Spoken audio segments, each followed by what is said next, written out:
Hey, everybody, welcome to Empowerment Sessions with yours truly, Philip Super. Now, this podcast is meant to empower the authentic version of you to impact the world around you like only you can. So, before we get into our conversation, if you haven't already, please take a moment and subscribe. Hit that subscribe button and also share with someone that you know. All right, ready? Let's go.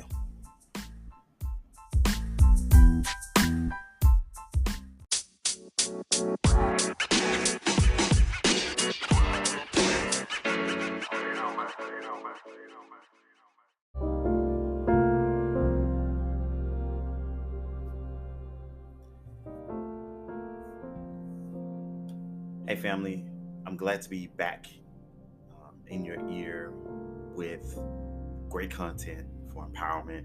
Glad to have another session with you. Come on in the room.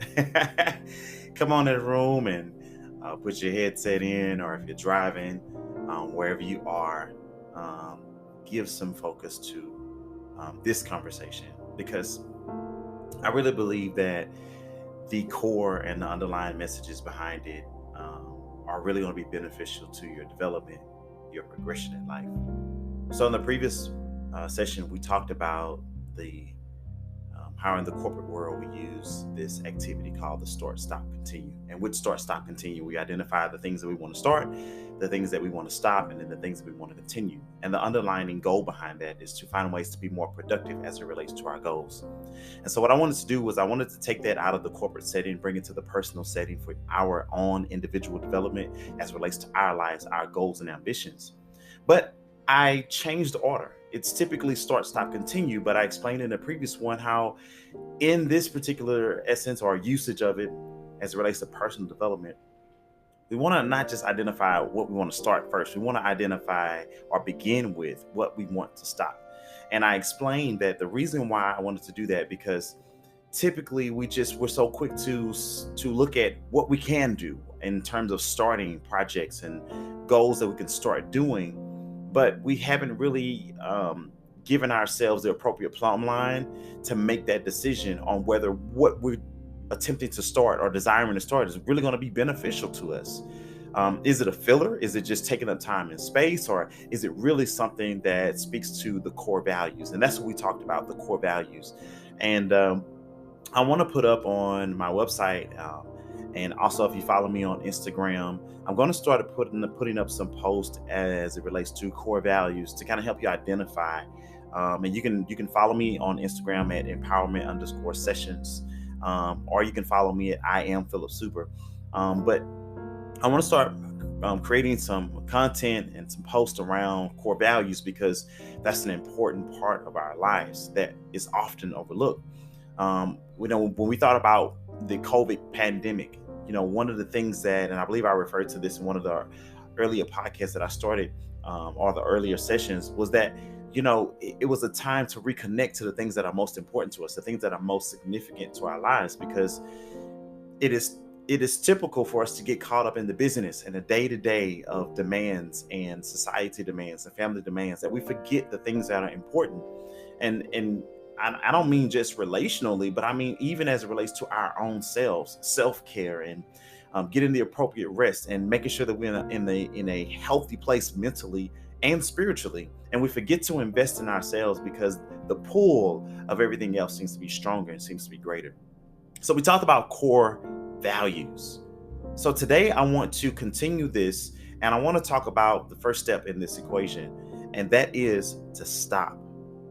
I think it's important that we understand that before we start anything, it is ideal to stop, to identify the things that we must stop. And the reason why, I've got some notes here. So the reason why we want to identify the stopping points first is because the stopping point enables us to create or take back the capacity that we've given to other things that are not conducive to our core values. It allows us to create room for growth, room for expansion, but also it allows us to look at our capacity and see how can we be more efficient. Because sometimes the answer is not in the things that we can start, Sometimes the answer is in the things that we can stop, right? Because we may be overdoing it in areas that we don't need to overdo it. We're overcompensating in areas, and we simply need to stop, or we need to draw back, or we need to appropriately proportion the time and the energy and effort that we're giving to certain activities that aren't necessarily beneficial as it relates to our core values, so that we can have room. Capacity is a huge word, especially when it comes to the balancing game of life. And sometimes balancing doesn't mean that you're holding all things at once. My pastor says that I want to say, appropriate timing. So it's kind of like you're juggling something. You're juggling various things, but when it's in your hand, it's in your hand, right? And I may not come back to that again after I let go of it until 3 days later or another week. But when it's in my hand, it's in my hand. And because I free up the capacity of my hands, I enable myself to fully grasp what's in my hand.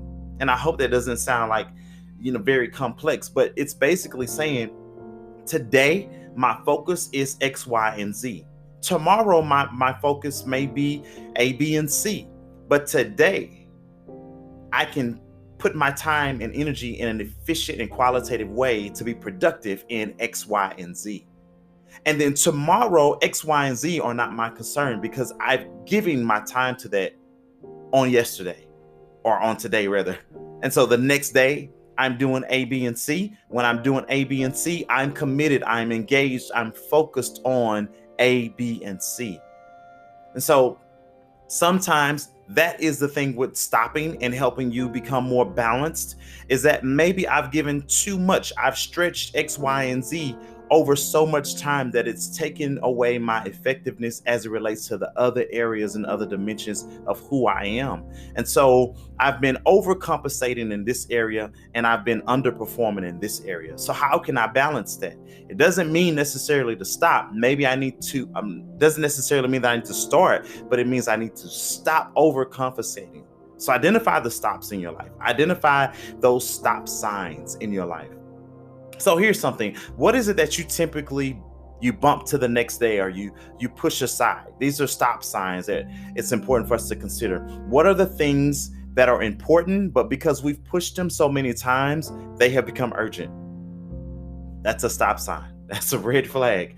That's something we need to stop. That means that we need to prioritize things, and then we need to follow through with them, right? So my stopping is, I need to stop procrastinating, and I need to stop pushing things aside, and maybe have more accountability to those tasks, to those goals, to those projects, so that what's important doesn't become urgent. Here's another one. What's run its course? Maybe when you started doing it, it was great, but now it's just a filler. It's not fulfilling the purpose in which you originally started doing it. No longer serves its purpose. It's something that I need to stop doing. It's not efficient anymore. It's not beneficial to me. It's a time filler, and it's not purposeful. But maybe when I started, I thought it would be a good idea. And I said, well, let me try doing this, and trying to do this, after about 3 months, 2 months, 2 weeks, or something like that, whatever time frame you're giving it, I can decide whether or not this is going to be beneficial to my goals. And maybe it's not beneficial to your goals, but you just kept doing it out of habit. That's a stopping point. That's a stop sign. What distracts you from your core objectives? I think about a speech I heard Steve Jobs making in his presentation to the team at Apple.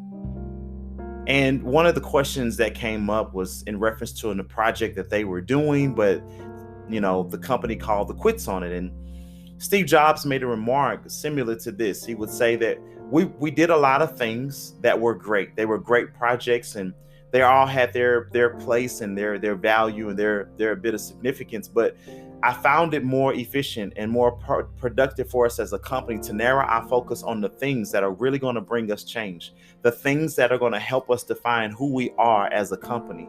And when Apple began to narrow their focus on those things, then they really begin to expand in their influence. They really begin to prosper and their market share begin to increase.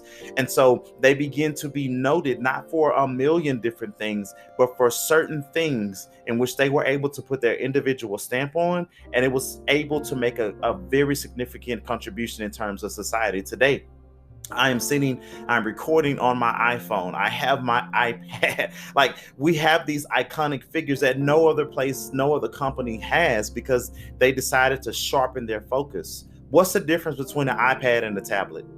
What's the difference between an iPhone and a phone? It has its distinct characteristics because they were able to narrow their focus on the things that will bring about the greatest distinction in who they are, and that will give them the advantage over their competition and their competitors, right? So what is it in your life that maybe it's good while you were doing it, maybe gave you a little bit of results, but what is it that you could contribute or that you can narrow your focus to, that's going to give you the distinction, that's going to give you the edge?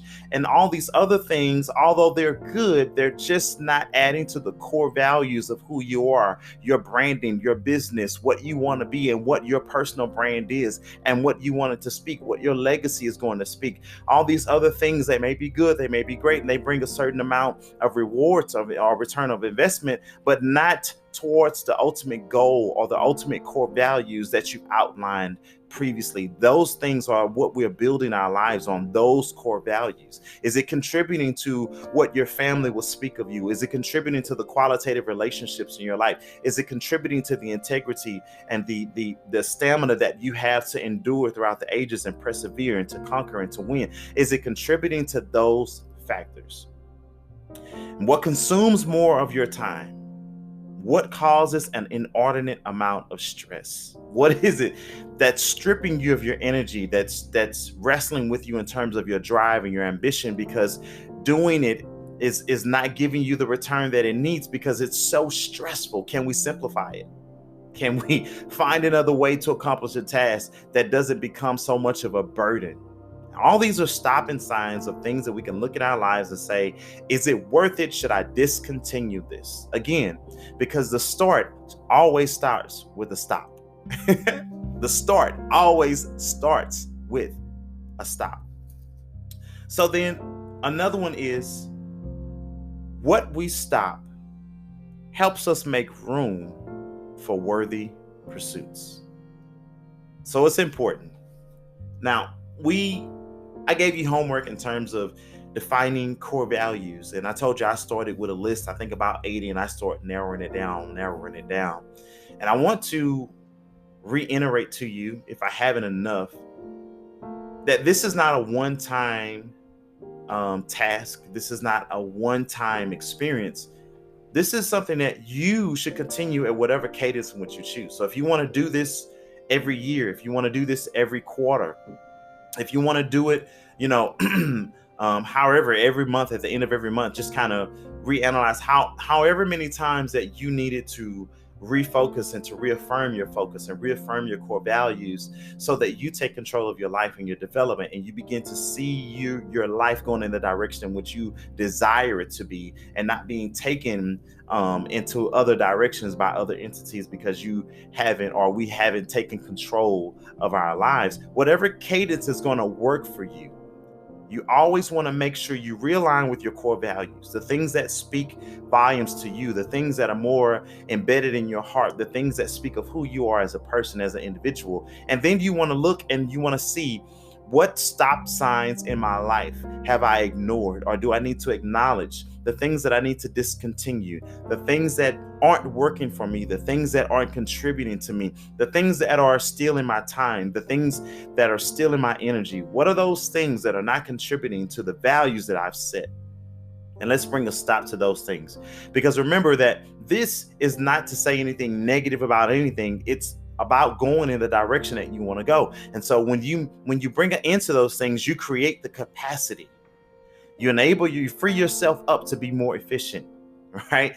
When you talk about the things that bring an inordinate amount of stress or extra stress in your life that's not warranted, that's not necessary, then now you free up. These stopping points are going to contribute to the betterment of your mental capacity, of your spiritual capacity, of your health. Because when you think about these, what are the foods that I'm eating? What are the habits that I frequently engage in that just aren't conducive? Maybe they're fun. Maybe they make me feel good temporarily, but they're just fillers, but they're not really dealing with my true happiness or my true joy or my true contentment, or not bringing me or in agreement with the authenticity of who I am as a person, as an individual. What is it that I use to sugarcoat it, to hide the issues that I really need to deal with? And again, this is not something that I'm just thinking out of air. This is something that I myself am going through. And I find it powerful enough to share. So line up with your core values. And then don't forget to identify the stop signs in your life. All right? I hope that this has really been enriching and powerful and very helpful to you in your journey of life. Because every day is a gift. And sometimes we don't realize it until we get older and we look back and we see in retrospect how time flies by.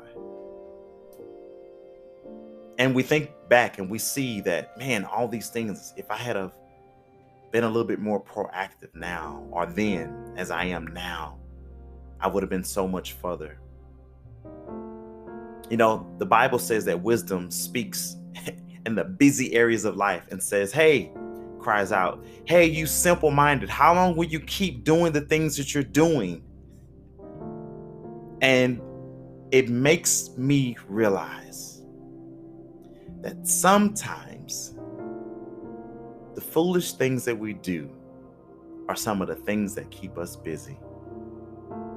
And wisdom says, come back and take a look, step out of the busyness and look at what you're doing. Look at the path that you're creating. Look at the results of the decisions. And then decide, does it agree with who I am? Does it agree with where I want to be? Does it agree with the potential, the possibility, the calling, the purpose, and the destiny that God has for me? Does it agree with that? And if it doesn't, then let's not ignore the stop signs. Let's put a stop to them. All right. This is Philip Suber with your Empowerment Sessions. Thank you for joining, whether you're watching my YouTube channel, whether you are listening via podcast, or even if you're just following me on Instagram. Hey, thank you for allowing me to speak life, speak empowerment to who you are as a person, as an individual, as someone who has meaning and significance in this world. Live your life. I'll see you next time. All right.